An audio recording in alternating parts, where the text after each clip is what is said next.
Hello DCS pilots and Hornet drivers, are you sure you're getting your F18 from cold and dark into the PvP battle space with all the bells and whistles activated and all the systems configured to give you the best possible advantages before the alarms start ringing ahead of time?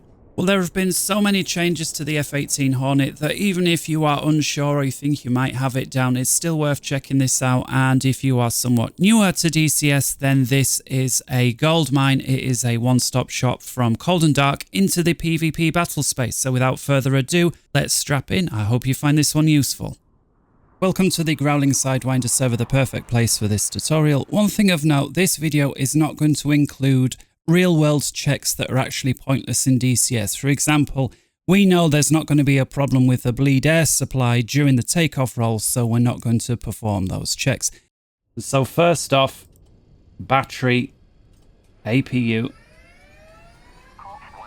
The APU is a little jet engine hidden in the back of the aircraft that is not only going to give electrical power for the aircraft, but also supplies with the required air pressure to blow onto the engines to get them started. And once you see that green light, we're ready to roll. So let's crank the left engine.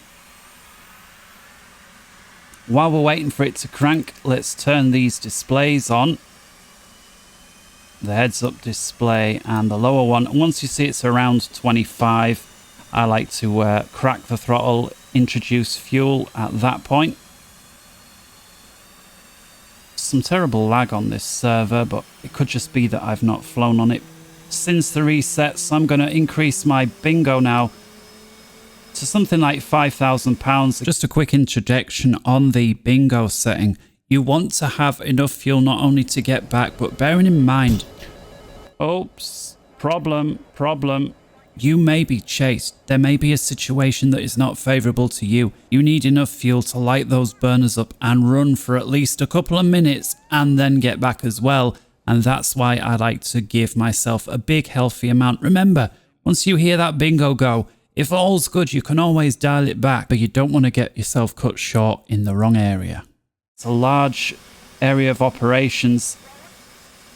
With the first engine cranked, let's crank the right hand side with a right click. And while we're waiting for that to go, let's just turn these radios down, turn that down a tad more. And there we are. Let's crack open throttle number 2. And we'll start clearing out the first of the master cautions. I'm going to put my seat lock on, brighten up this here, and while we're waiting for the rest of it, turn the radar on, and these two dials here, turn the radar into operation mode up top and choose ground for the INS mode there. That's going to get our nav systems aligned. The INS system requires a brief explanation in order that everyone here understands what it is, and every modern fighter has it. The INS system, or the inertial navigation system, comprises of a bunch of gyros and accelerometers, and when you power it up and you're still on the ground, these gyros spin up into motion, the accelerometers align themselves, and essentially what the system does is it senses your aircraft movement, whether it's left, right, up, down, forward, back, or whether you're rolling side to side. The system senses it all. And based on all of these movements, it can calculate where you are. Modern fighter jets also include a GPS system, and the GPS system serves as a backup and to continuously refresh the INS system, because the further and further you fly, the more and more the INS system begins to drift. That being said, the system, as well as having an align function, also has an in-flight alignment function, and this is what we just discussed. It allows the external sources of data such as GPS or ground navigation aids to provide updates to the aircraft and to this INS system to prevent that drift that we spoke about. Because it has this in-flight alignment system, what we can actually do is skip a very precise alignment on the ground, just get the very basic alignment in and actually refine that alignment once we're in the air. This would be no good, of course, if the enemy was right over our airbase, but because we're expected to fly for at least a few minutes before encountering the enemy, we can actually get round having to wait for the full alignment. I'm then going to come down here.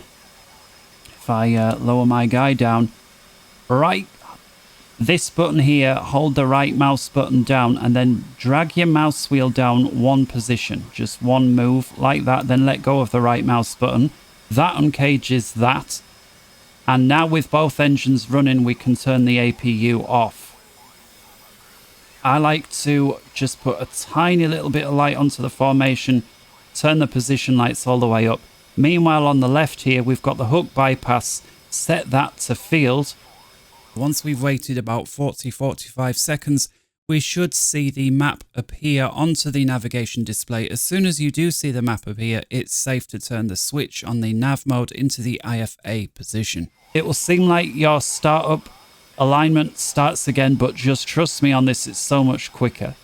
So let's get rid of the map by pressing this one twice. Now, before you do anything else, wait for this no ATT message to go away. If you don't wait for that, it's going to mess everything up. Now you're good, now that you see that qual. At this point, you can move the aircraft, you can load it up. It will not affect it negatively in any way. I'm going to clear out these error messages once again. And now what we're going to do is the flight control surfaces check. So first off, we're going to press the FCS reset here. Let go. That will clear out a bunch more messages. With that done, on here, press the FCS button here once. And now what we're going to do, if we come over to the right here, we've got this FCS bit button. This is basically the flight control check. You need to press that and hold it, bind it if you wish. And with it held, we're going to press that top left button there. I'm going to use my Cougars to do it. And now you see it's in test. And again, it's much easier if you bind it. I believe there's a key button to press that, but I find it easier to mouse button that one and then use my Cougars to press this button here. You see the test is taking place. And if we come to the external view, there you see the flight controls just finishing. We get the beep in there to indicate that that check is complete. Now let's come over to the IFF switch here. Click on that once and press the on-off button. It's important you turn this switch on. It's identification friend or foe. It allows you and other planes to see that one another are on the same team or not. This has been behind more team kills than anything else I can name. It is a player forgetting to turn this switch on, and then when a friendly team member comes up and tries to identify your aircraft, they are unable to do so. Your plane behaves exactly the same as an enemy aircraft. In other words, it completely ignores the request for ID because the system's not turned on, and thereby this friendly guy assumes that you're an enemy aircraft and takes a shot. And then what's worse is that the system penalizes him for team killing, and you say, "Oh my gee, you effing noob, I can't believe you," and it was your fault all along. Press the Datalink button and turn that one on as well. So forget the IFF, you should have this 4A, mode 4A lit up, and if we come over to the Datalink, you'll know it's on because there's the word on here. So there's two slightly different ways of looking at it. Next thing we're going to do is come over to the mission briefing, and it's important we do this because we want to set a few things up. So let's press escape, come to the briefing menu. I'll butt in real quick to take this opportunity. It is well worth getting to a standard operating procedure for yourself with regards to radio frequencies that you do, whether it's a single player on your own mission, whether it's online, whether it's multiplayer, co-op, PvP, whether it's this aircraft or that, doesn't matter. Get into the habit of having a set channels that deal with specific frequencies. And if the mission designer has put in their own, change them, put your own in so that it always follows a certain pattern. This is just the way that I use it. Do your own or copy mine. That we can program ahead of time so that we're not doing this in the thick of it. What we see here, we've got AWACS on frequency 321. So let's tune that in first of all. So I'm going to switch both my radios over to channel 2, and I'm going to dial in 321 and then the zeros, and we've seen that's now 321 frequency. Going to do the same on the other side, 321 and then all the zeros, and they're now tuned in. Now going to switch both my radios over to channel 3, and we're going to look for any other frequencies that we might be interested in. Certainly interested in the carrier here, that is going to be 1275. I like to put the carrier onto channel 9 just so that I always remember it. So channel 9, 1275. So let's dial over to 9. Click 1275. Enter, enter. There we go. Same on this side, 1275. The reason I duplicate it is then I can use either radio for either or. So if we come over to channel 1, we see actually channel 1 is already on the AWACS. And what is it on the other side? Player channel is 305. So let's get 305 onto the left as well. 3050. So player 1 is going to be my radio 1 is going to be my air-to-air teams. So, you know, you can speak to the other players. And then I'm going to use this one for the AWACS. That's my typical setup. Now, if I'm going to the tanker, I might choose to keep the players on or the AWACS. Typically, I'll keep the AWACS on just so in case there might be somebody near me that I'm not aware. And so simply we just switch over from channel 1 for the players to channel 3. And I'm going to set the tanker up now. So back to the briefing. Over to... And we are Texaco Shell. We require the KC-130 for the Hornet. So we're going to leave the Shell one alone. That's for the F-16 people. So we're going to go with 225 TACAN 103 X-ray. So that's what I'm going to set up. So channel 3, 225 000. Same on this side. 225 000. Okay. So with that done, let's tune that TACAN in. Let's just verify what we were on. It was channel 103 X-ray.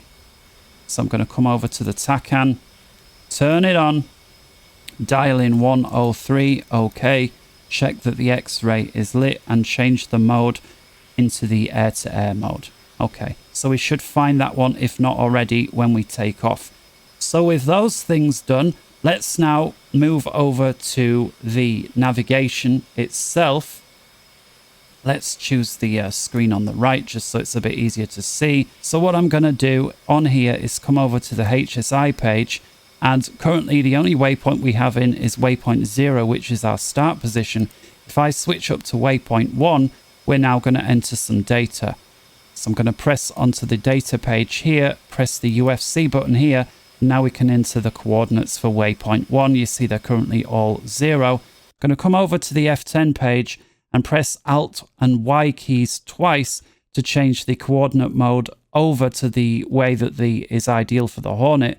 We're here at Kutaisi. So the enemy target is over here, but I'm thinking a halfway point is going to be my waypoint 1. And the only reason I have a waypoint 1 is I'm thinking this is the no man's land halfway point, and I'm just aware that when I get to that waypoint, there's ever increasing chance of the enemy. I already know that this is going to be my waypoint 2. So let's choose, and I'm going to go with this beacon here. This is going to be my waypoint 1, and if I look up here at the coordinates, it's something like 420577 on the north side.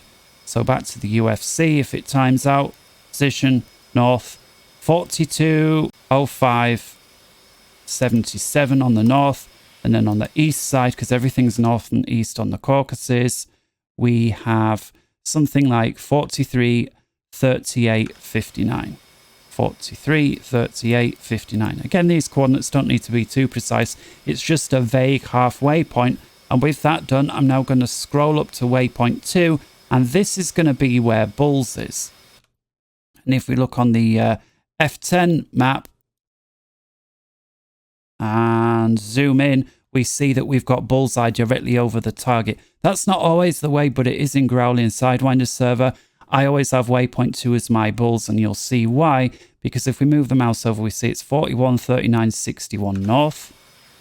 So UFC north, 413964 north, and on the east side it's going to be 445692. 44, 56, 92. There we go. This is now my air-to-air waypoint or Bulls. So with waypoint 2 selected, once we've got that info in, press this one here, AA waypoint 2.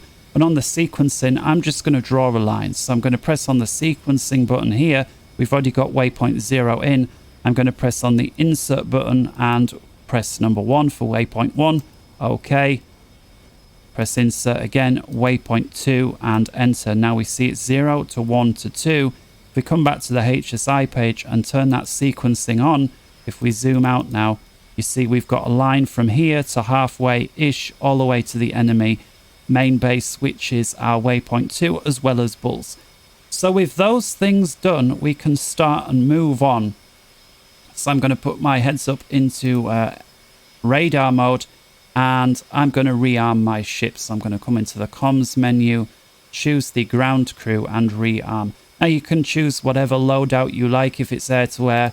First off, don't forget the to top up your flares and chaff if you were given a short change like I was there. 80-40 split, something like that is pretty cool. Let's top up our fuel while we've been nattering, and I'm going to go with 3 fuel bags. Do it however you like, whatever suits you.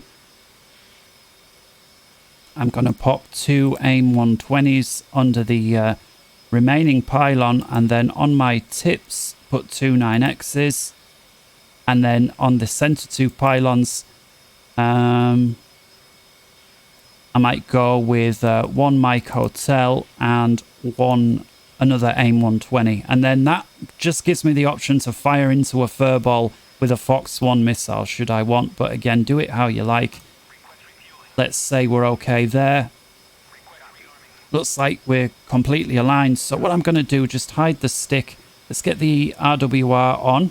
Let's choose the ECM into receive mode and get the bypass, get the dispense switch on. Not bypass, just on in the middle. Now, if you like to customize your chaff or flare loadout, leave it like this. If you prefer bypass, move it up to top. As this is a full tutorial, let's look at customizing them. While we're waiting for the loadout to complete. Alright, so with rearming complete, let's go over this. So we've got the dispenser into the on position, which allows us to use our own customized programs that we specify and set up in advance. With the dispenser in the bypass position, which is the way that most people fly, you move the CMS switch forward, you get a couple of chaff out, you move the CMS switch back, you get a couple of flares out. But with it in the on position, we get to create our own programs. So that's what we're going to do right now. We're going to create our own programs for the CMS, and CMS just stands for Countermeasures Switch or Countermeasures System, depending on which context it's used in. Come over to the EW page. Let's put our RWR contacts onto the heads-up display by pressing that button there, and then what we're going to do over here is manually create the program that we want for the on position. And so what I like to do is, in the same way that bypass, you've got the forward and backwards to do chaff and flare, I like to do the same thing but in program. So I'm going to come onto the standby switch, change the mode here into manual 1, and we're going to arm. And the manual 1, this is what would normally be your flare button if you were in bypass. So what I'm going to do is bring the chaff down to 0. On the flares, I'm going to have, let's say, 3 flares. And on the repeat, let's bring that down 2 times. And on the interval, I'm going to give it a, let's say, a quarter second. So that way, one press is going to give me 6 flares. Press save. Step through to program number 5. And this is basically my chaff one. So I'm going to click on the flares, bring that down to 0. On the chaff, let's just say we want 2 chaff. Let's say we want to repeat it 3 times at 1 second interval. Again, you can always press the switch again, but this is just somewhere to get me started. Perhaps I want to bring the intervals down to 0.75 seconds. So that's going to be 6 chaff in total. Once again, press save. What's important now is always to go back to the program that you want to use, not number 5. because number 5 is always going to be accessible by pressing forward. So I'm going to save that, switch over to program 1, and now just by pressing forward and backward like I do for the dispenser, I've got access to program 1 and program 5. In other words, the flares and shaft that we've just set up. You don't have to do that. If you want, just go bypass. It's just this is a way to get the exact amount of countermeasures that you want out in one press. So with that, ensure that we've saved, press the return button, and now let's roll on. Okay, so here we are on the way to the runway. At this point, it's a good time to point out, because again, I'm trying to do this complete tutorial. You see, we've got 3 fuel bags on in this example. I want to use the center tank first and then the 2 wing tanks. And that's just a more efficient way to fly when you're going to get rid of the tanks on a mission like this anyway. I've just done a complete tutorial with regards to the fuel system for the F18. Let's face it, most of the time on PvP missions like Growling Sidewinder, you will not be requiring to nurse the fuel to get the most out of the F18 as possible. And so with that said, we're going to skip out of this now, but here is the link for the complete tutorial with regards to the fuel systems if you so wish.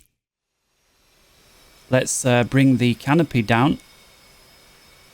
Let's turn the HMD off. Ensure flaps are set for takeoff, so we'll set them to the half position. And if we come to the F2 view, we've got the takeoff trim, which I'm going to press, and that sets my trim for takeoff for the current conditions. For those that don't know, the takeoff trim is this little button here. Let's press it and hold it. There we go. So we've got takeoff trim there. Now I'm going to drop my waypoints back to waypoint 1. So my first waypoint I want to go to ish is the halfway point. And let's set now, last but not least, let's set our configs up for the pre-takeoff. So what I like to do, because again, we know that there's not going to be an engine failure on takeoff. So on the left side, I like my HSI. On the right, I want my radar. Let's set it up ready. So we'll have a 4-bar, we'll have an 80-mile sweep.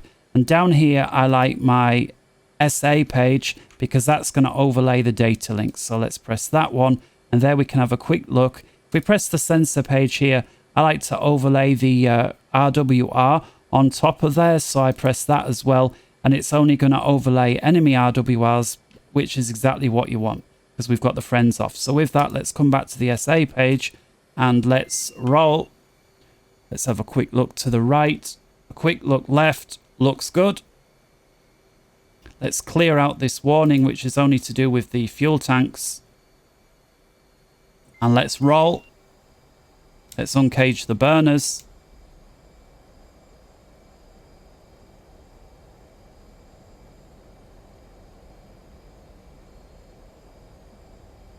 Rotate. Okay, wheels up, flaps up. Let's stay nice and low, build up some speed. And I'm just going to pop the autopilot on with a hold there, brighten those up. And let's come out of the burners. Let's turn the master arm on. Let's come to the radar and begin setting up. Watching back, I realized this bit required a bit of context. Basically, you've got a 4-way hat switch to access all the air-to-air weapons on the F18. In a nutshell, it's Fox 1, Fox 2, Fox 3, and the guns. And what this system allows you to do in conjunction with the radar is save a radar mode for each of those 4 systems. The F18, of course, has a default radar mode for each of the 4 weapons systems, but as you might see, they're not always the best, and so you may want to customize them. Even if we're not carrying all of those missiles, we can still make use of those radar settings and quickly save a certain radar picture so that we can refer to it very quickly with the press of one switch. This includes the range of the radar, the azimuth, as well as how many bars we're searching and the frequency of the Doppler. So let's set our AIM 120s up. So I'm going to select the AIM 120s using the switch on the HOTAS, and I'm going to set the radar up to how I like to use the 120s. This is possibly the worst layout for me for the AIM 120s. I like to go 6 bar because the elevation is always the hardest thing to find. The azimuth we know because we're going to see on the RWR. So I go for a 6 bar, 20 degree azimuth, 80 miles. You may choose to have high aspect, but sometimes you're dealing with people that are notching, so I like to keep it on interleave. So I'm going to save that by pressing the set button, and this radar mode is now saved with my AIM 120s. So if I move my controls now to the left, whether I'm carrying a Fox 1 or not, you still make use of this radar page. This is up my cruise page when I don't know if there's anybody there. So I'm going to go with a 6 bar, 140, 160 miles and save. This, if you don't know that there's anybody there, you want to cover as much sky as possible until you find someone, right? And so that is now saved with my Fox 1 mode. And then last but not least, we've got the 9X, and here you see we've got a 4 bar, 40 mile, 80 degree sweep. I don't know if that's the best setting. Again, you can customize it to the way that you like. Personally, I go with this 4 bars, 140 on a 40 mile. Just gives you that bit of higher resolution. And again, save. Now, that doesn't mean you can't quickly change what you've got. So let's jump over to the 120s to show, and immediately we get what we saved. The 6 bar, 20 degree, 80 mile. But I can quickly change this by pressing on the Cougars to what I like. But as long as I don't save, when I change mode and come back, it's going to have me back to those original settings there. So with that done, and the AA mode, what we can do is come back to the HSI here, and that should now stick. That just happens once. So with that done, I believe we are ready to go. You may want to have the jammer on when somebody locks you up. I choose not to because you lose access to your radar. So with that done, let's go. We can turn the HMD on, and we see there is somebody. See if I can find him.